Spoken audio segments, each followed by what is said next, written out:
Okay, let me get everything situated here.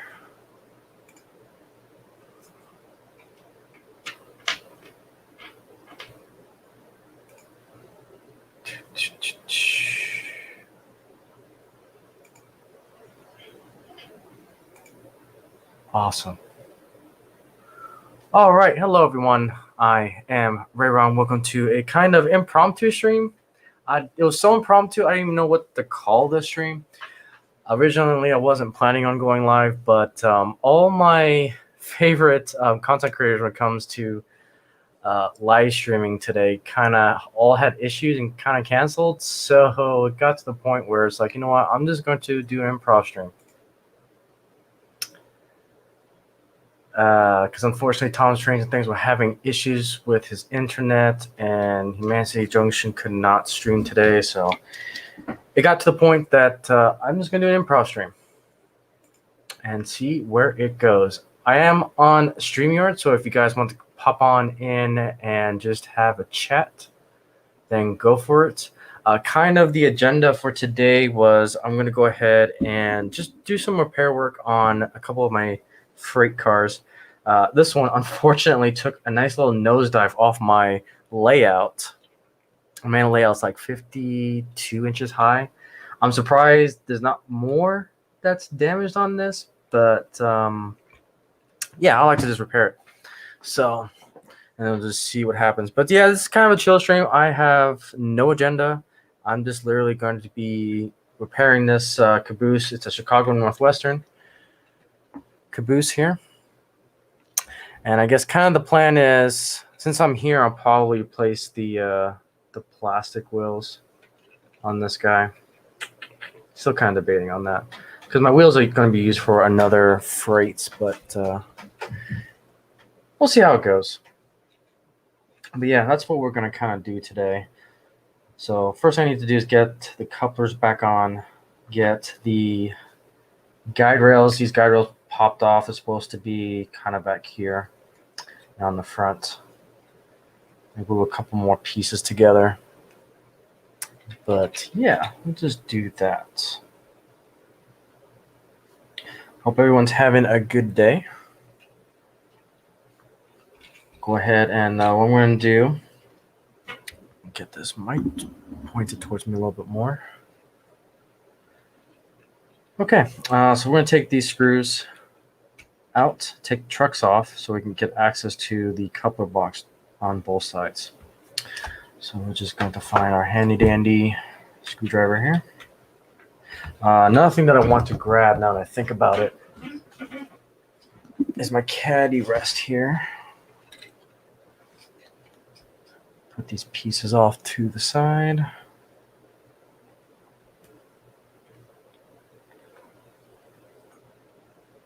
All right.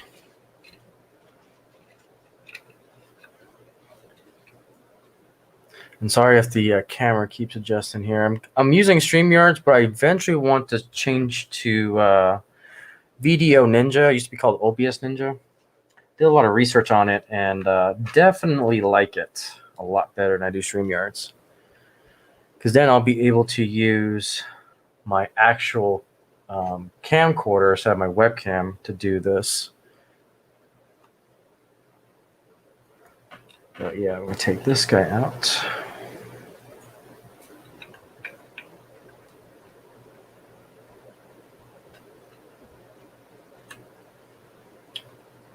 Okay.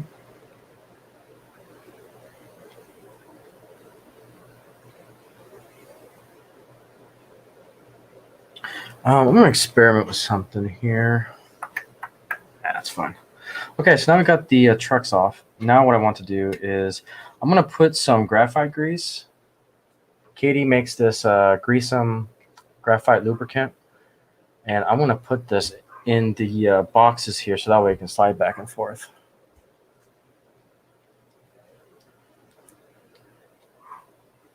Try not to make a mess, but there we go. There we go. Got the graphite in the boxes there and all over me.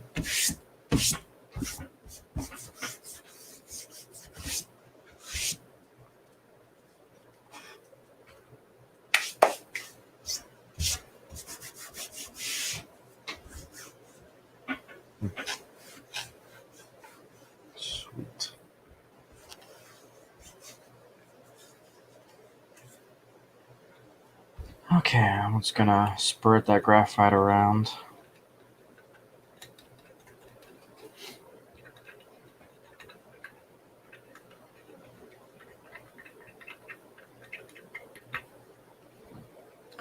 Okay, then the next thing is we're going to prepare our couplers.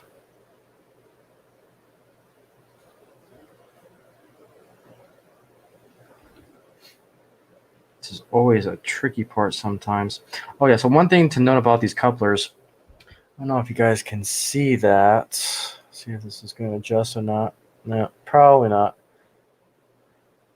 But so these KD couplers are the ones that have the whiskers on the side.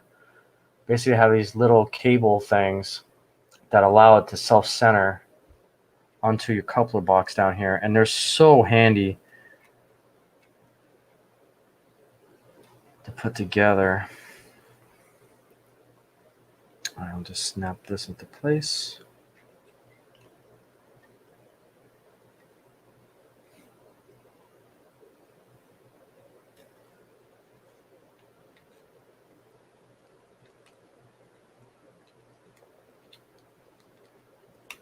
All right, there we go. So now you can see that put a little pressure here so we can get this box squared away.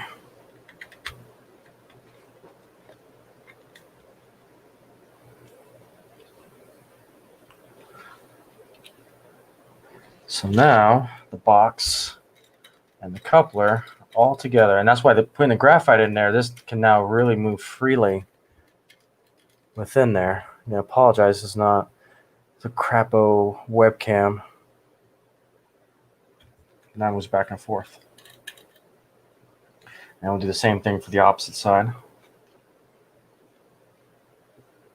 Yeah, spread that graphite around.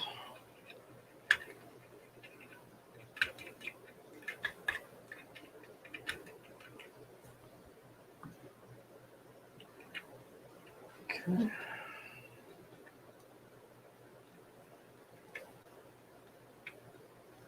And we'll snap it in there.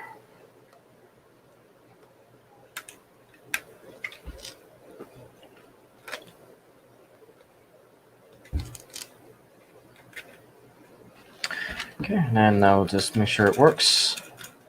So yeah, since the whiskers is in there, you can see how the coupler head springs back to the center, and that's what we want to see.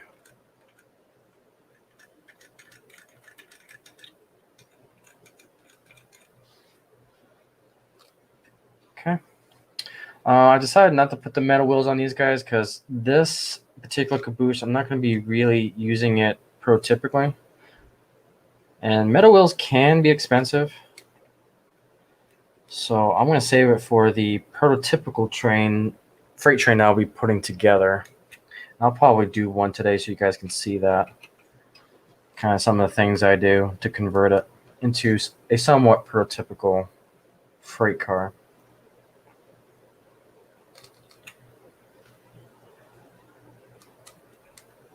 Get the screws back on the trucks.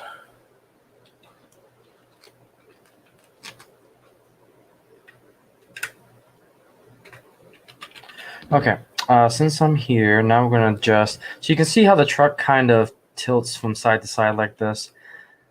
I don't like that because it causes a lot of derailments I've been noticing when you allow the truck that much wiggle, essentially.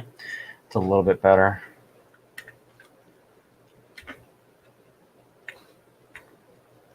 It's all about adjusting this screw here to fix that. Cool. So now it's not as aggressive. You definitely want to pay attention to the wheels. Make sure they're not rubbing up against the framework of your car. That's definitely something I've been noticing too. And you can see when I move it left to right, it's actually rubbing against the bottom here. But I think that's going to be good enough for now. I don't have that much tight radius turns that drastically, so it shouldn't be an issue. I ran this car before on I think I've got like a 13-inch radius, whatever, turn, and it works just fine.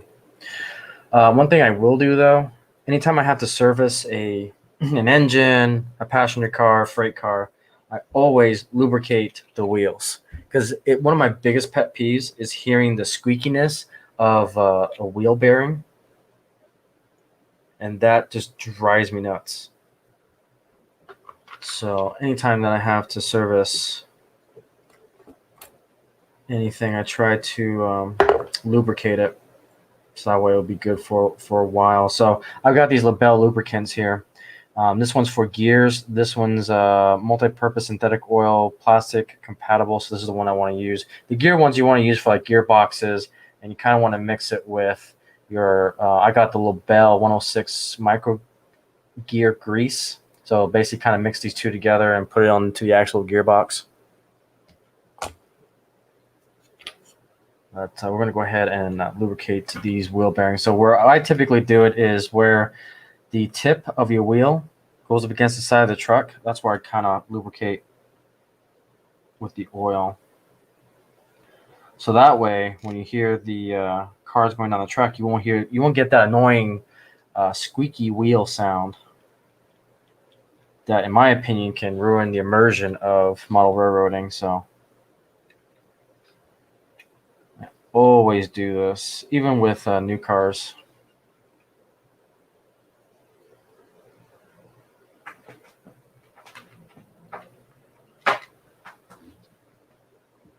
Okay, so now we give it a good rub here. Get that oil. Okay, and then now we test it. And not too bad. Not too bad. One thing that I try to do, I don't have a piece of track. Actually, I do have a track. Hang on, let me grab it.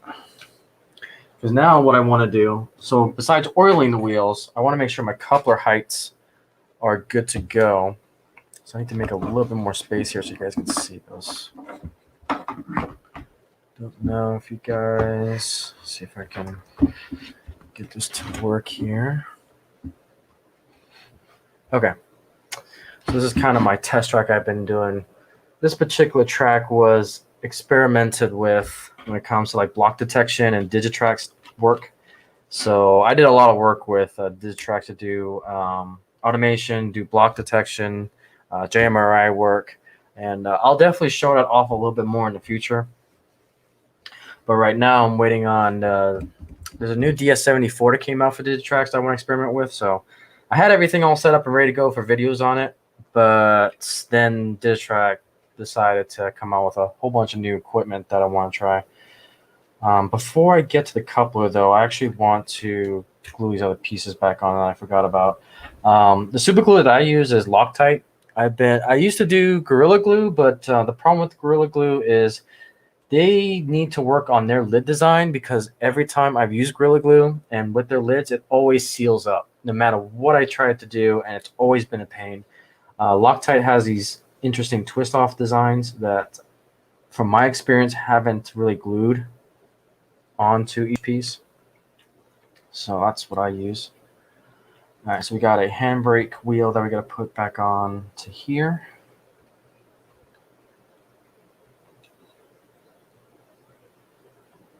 So we'll glue that piece back on.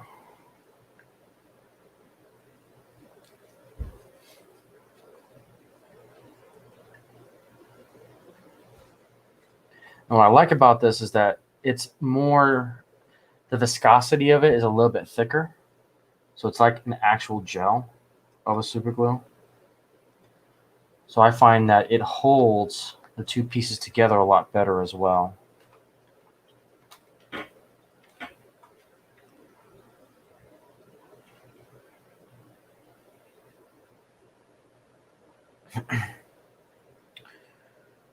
Okay.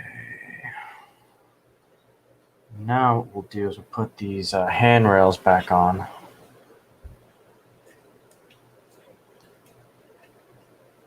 Okay, so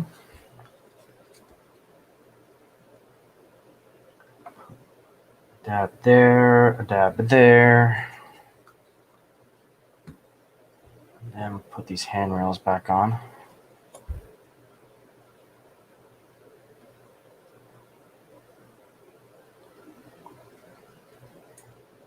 Go. Don't glue my finger. Okay, there we go. So now we got the whoops. Thought I had that piece in. Okay. Sometimes these pieces can be finicky. And you can see just how quickly that put into place there. Okay, so we got the handrail back onto that side.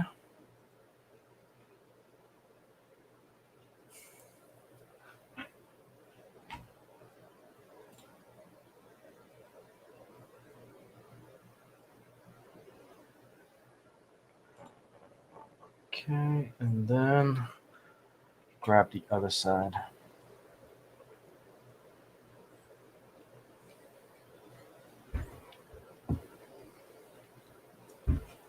I'll do the exact same thing.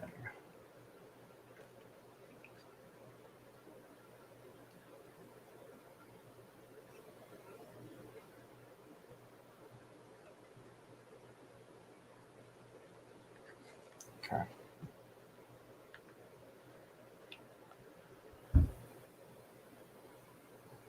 All right, so we'll put that piece in.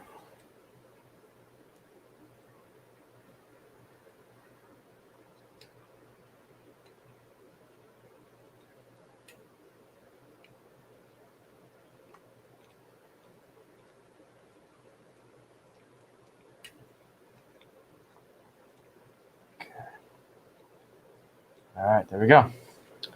So now we got the handrails back in place. Couplers are back on. All right, so now the next thing I want to do is I want to make sure my coupler heights are kind of correct here. All right, so I've got my little test board here, and then we're going to find, so this is the kind of, Katie sells these little gauge devices. Now, they do sell these in metal and plastic. I wish I got the plastic ones because metal, obviously, you can short circuit a track. But you just put it on a track here, and then you just want to gauge the height here. So one problem I'm already having, I'm not sure if you guys can see that, but it's not coupling right because the horn hook on the bottom, not horn hook, the air brake connector hoses, whatever, is too low. So now what we got to do is we got to bend it using this tool. So Katie sells these tools here that allows you to bend the air hose, so that way you won't have that problem anymore. And these I find are very, very useful. So now we're just going to bend it ever so slightly to bend that up.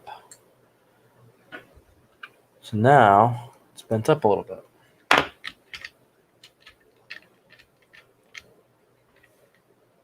And now we have a nice solid connection.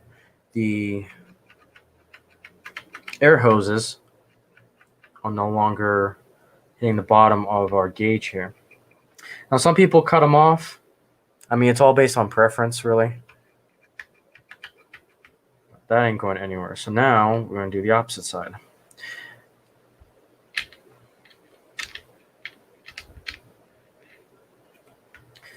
So it grabbed it, but it had to push up a little bit. So you can see it's still grabbing just ever so slightly.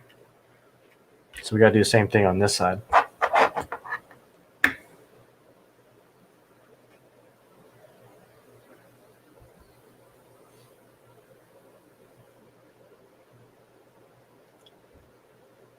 Okay, so we'll bend it.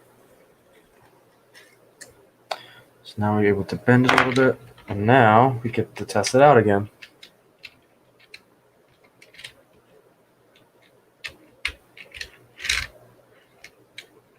Okay, so that's a lot better. Go straight into our gauge, and we're pretty much good. Okay, so that's basically the kind of the service that I do with any type of freight car. So now this one's all nice and put back together. What I'm going to do now is I'm going to take one of my, so I'm building basically a freight train that's kind of prototypical. And for me personally, I collect a lot of Union Pacific stuff. I love the family tree that Union Pacific has. And I eventually want to model the transitional era of Union Pacific. So right when the big boys and challengers were getting ready to be retired and you had the rise of the gas turbines, that's usually the era that I model and collect to keep it a little bit simple. So give me a hot minute. We're going to grab a few things here. So got this guy right here. So the couplers are okay. Just want to check something really quick here. I'm kidding. So the couplers I will still use. Sometimes I prefer the spring over the plastic, like little connector of the coupler for the Cadies. But sometimes I'll just use those ones instead. So what we're going to do here, let me go ahead and bring out my track one more time. Okay.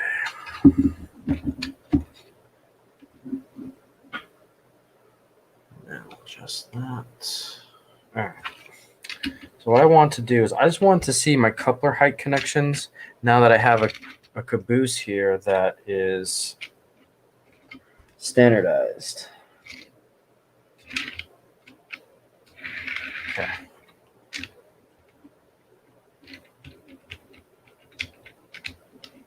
All right, so now I'm just going to connect them. So the coupler height looks good, so I don't need to replace the one that's on this guy.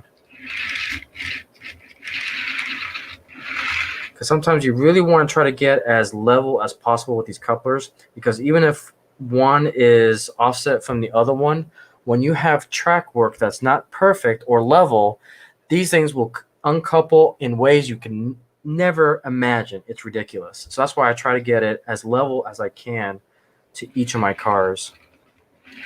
So that's looking pretty good. Okay, but something that I may want to do, I don't know if these aren't whiskers. I may actually end up replacing these couplers after all. I'll show you. There's two different styles of Kadee couplers. There's like a box whisker kind, and then you have the ones that are actually connected to the coupler itself. And these are actually the boxes I just noticed. So I'm going to grab my coupler and bring this guy up a little bit here. So we're actually going to go ahead and replace these guys. So over in Harbor Freight, they have these little cool boxes that you can kind of sort things. So I use things to sort all sorts of things. So this is my coupler box. And we're going to grab the Kadee couplers that have the whiskers on it. And I am running a little bit low on them. I got to buy some more.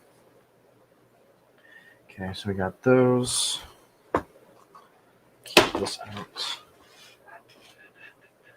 And then I need to find, sorry for hitting the camera, I gotta find my wheels.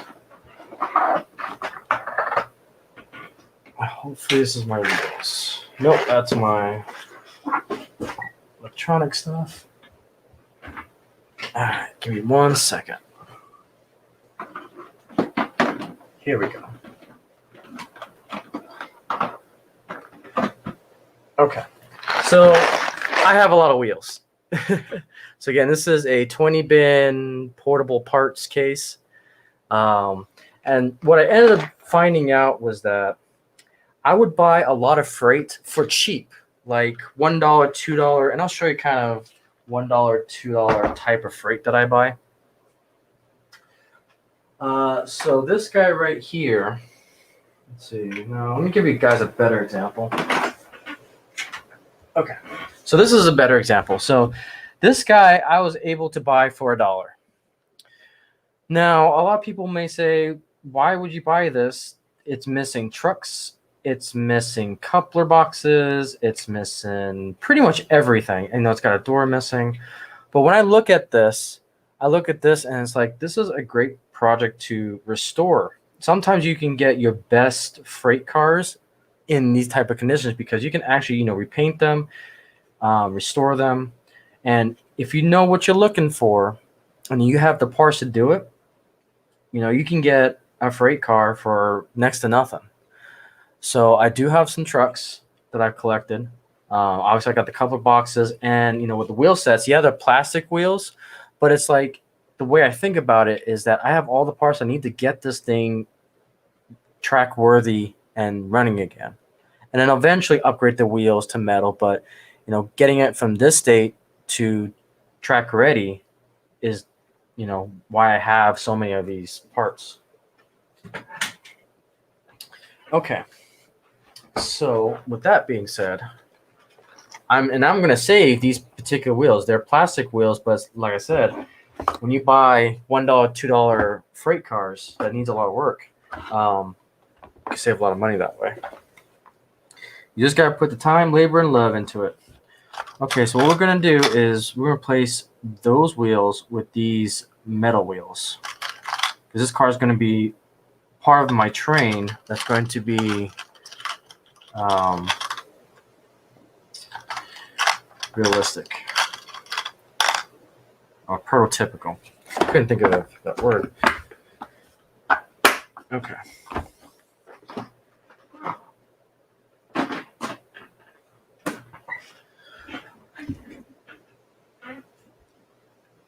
Okay, so what we're going to do is we're going to go ahead and remove the trucks.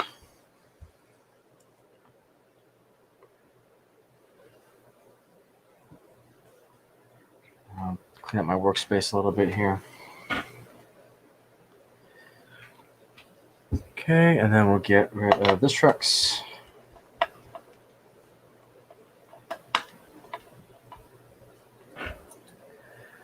Okay, let's get these screws off. So now I'll put the screws right there. Set those aside. Adjust the camera this way. There we go. Okay. Okay, so now we got the trucks removed. So now we can go ahead and remove the couplers here.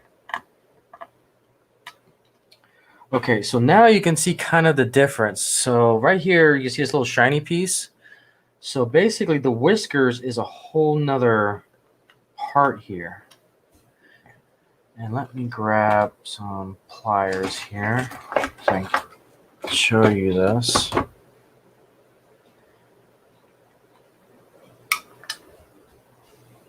Okay, so now you can see kind of the difference. And when I noticed when this piece right here was connected, I knew for a fact I wanted to replace these, because these ones, the whiskers tend to bend, get caught up in other things within that box, and it becomes a nightmare to deal with.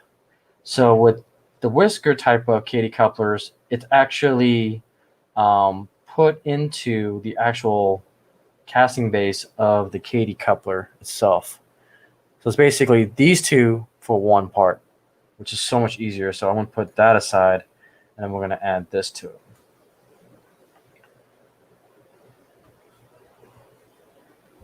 And then I'll take this out as well. Now I will still save these for whenever I really want to, or if I run out of these whisker couplers and I need a quick fix, emergency fix for maybe a coupler that broke or something, then I'll resort back to these ones. But I definitely save it. I don't throw those away, because another thing about these two is that these ones don't have the spring ones, but sometimes if they have the spring ones, definitely save it for the spring itself. Again, there's that other piece. Okay, so I thought I grabbed it. There it is. Second one.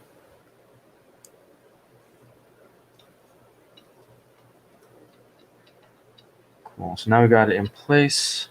All right. So again, same thing. I'm going to grab my graphite.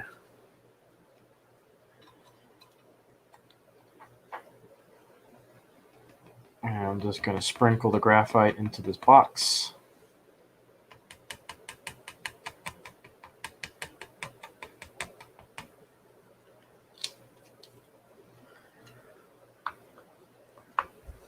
Okay, and I'm just going to move it around in here, spread it all out.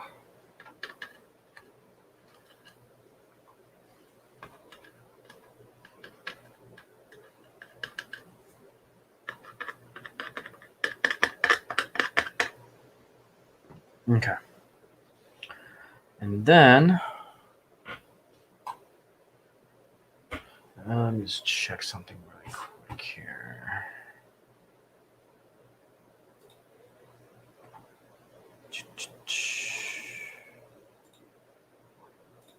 Okay. Let's make sure my mic is working. Sweet. All right, and then now we're gonna put these couplers back on.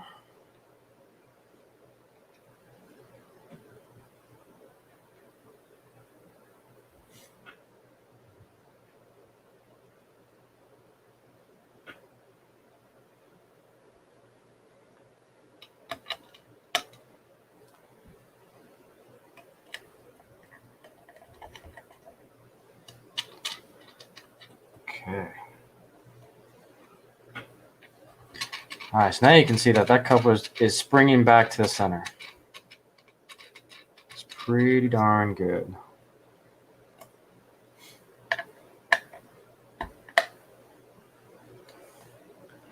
Okay, and then we'll take the same opposite side here.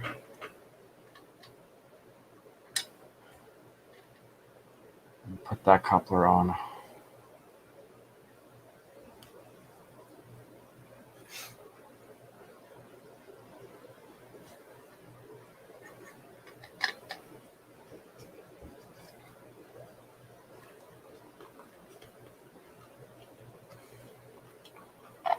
Oh, there we go.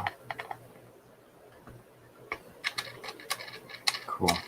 So now it's springing back and forth and going to the center, which is what we want.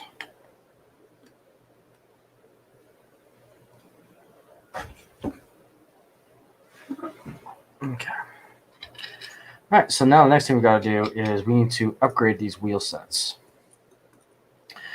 Okay, so these are the plastic wheels, and we want to upgrade them to our shiny metal wheel sets.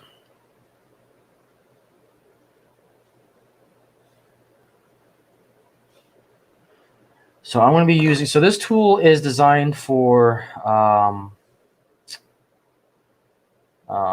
watchmen to basically take the spring from a watch. And what I like to do is it's got this nice little fork end. It allows me to reach in there, get that wheel, and lift it on and out, which is nice. Now I can replace it with our metal wheel. You can just see the difference between a metal and a plastic wheel. So this side is the metal, so it just literally rotates. When I go to fling it, it keeps spinning and spinning and spinning and spinning. This side, you can see well, I don't know if you can see that, but it spins, and for like a second later, it stops. So that's the difference between metal and plastic. And plastic leaves a lot of residue in the track, whereas metal, less likely to do that. And definitely one thing you got to keep in mind too with metal wheels is make sure they have an insulator gap in the center here. Because if you don't have that, you're going to cause a short. That's why also metal wheels are a little bit more expensive, because they have some sort of protection from shorting your layout out. All right, so now we're going to do that for the other three.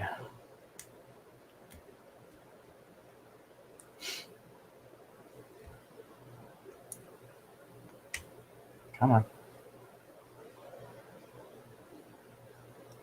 There we go.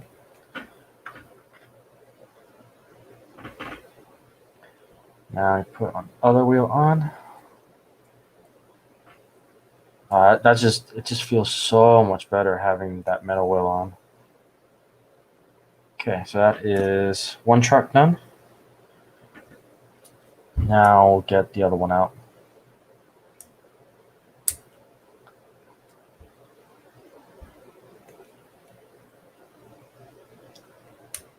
There we go.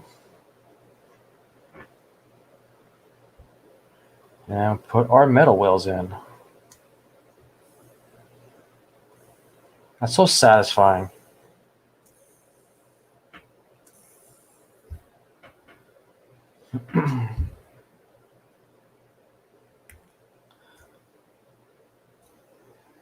Cool. Okay, so now we got the metal wheels replaced. Now we can put the trucks back on.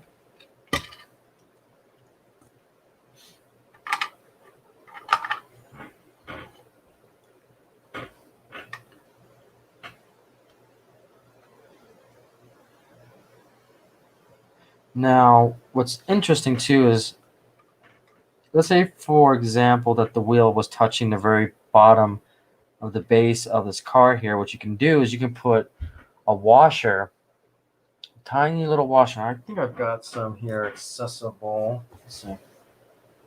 That'll be in my other small case. Yeah.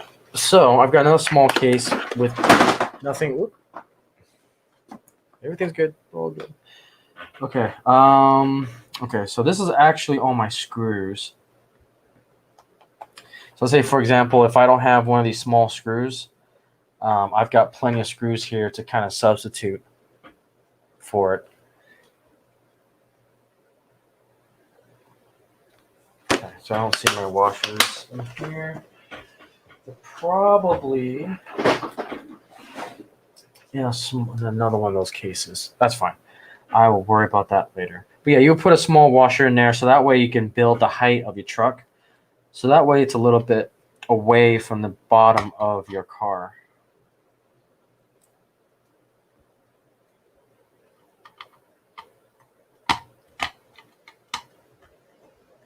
All right.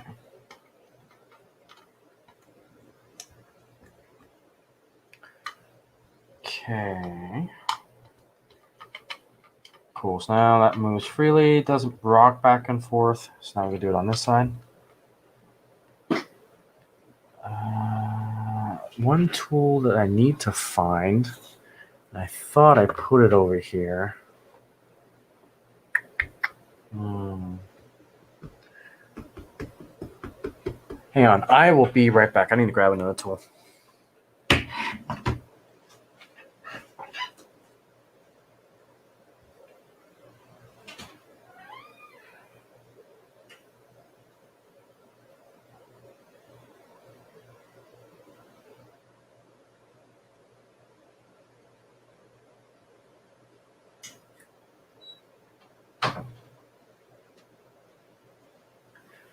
So I just kind of realized I needed another tool to kind of show off because this, it's kind of magnetized in a way, but I kind of really want to magnetize it. So I got me one of these. This is a magnetizer demagnetize tool. So I want to test it out, see if I can make that more magnetic.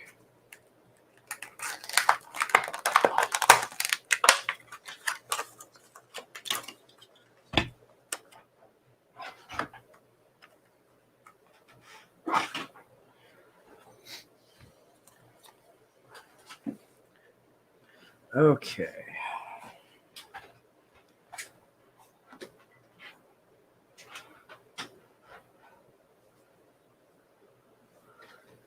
All right, so what I'm going to do first is I'm going to demagnetize. So basically put the tool right here.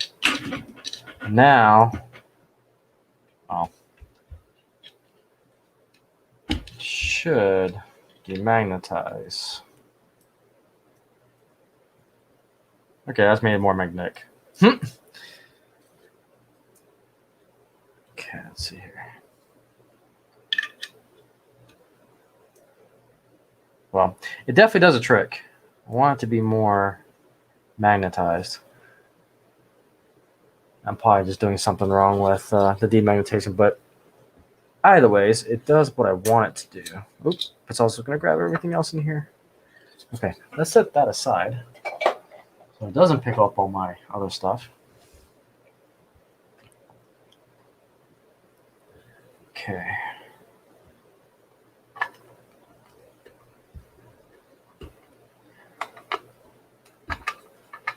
Okay, tighten that just a little bit more.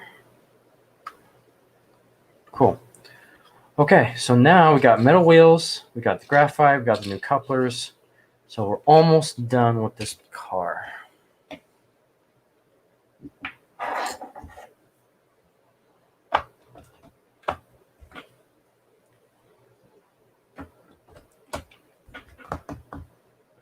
grab this.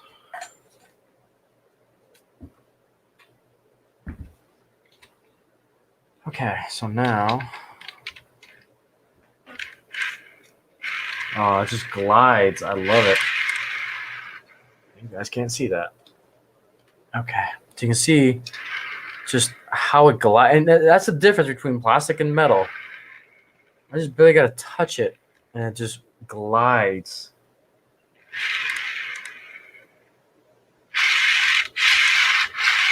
It's great. Love it. Love metal wheels. Okay, so now we're going to test our coupler height. So everything looks good.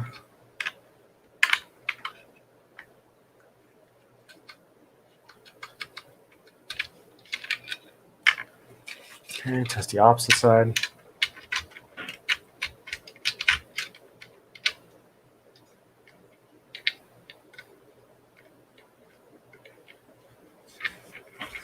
Okay, so that's looking good as well.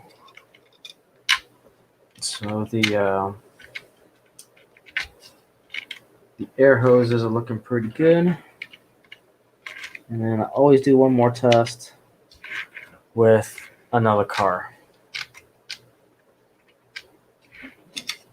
Okay, coupler height looks good.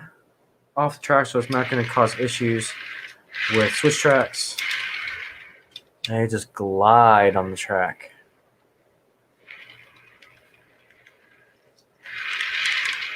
Love it. All right, and we'll put this guy away.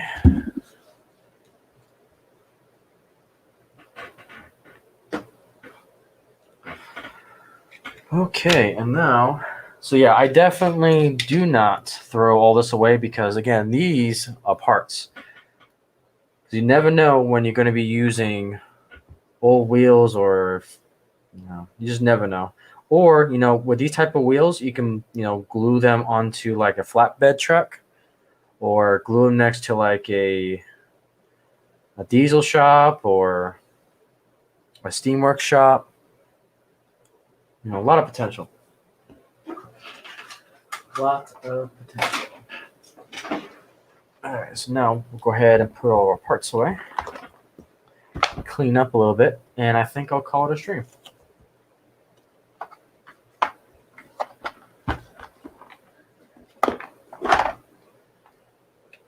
Okay, that section.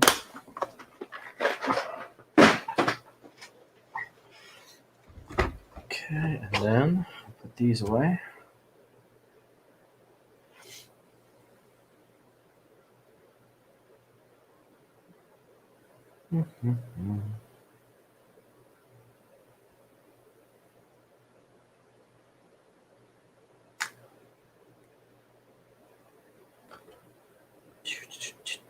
Come on.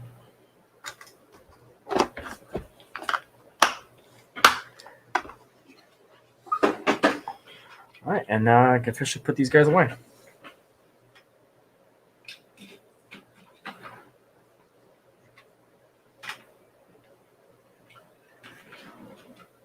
Cool. Alrighty, folks. Thank you guys so much for watching.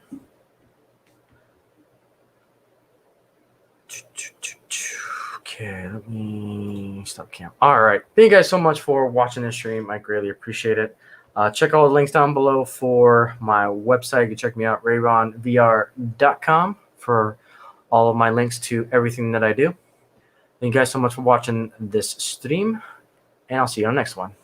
Take care, everyone.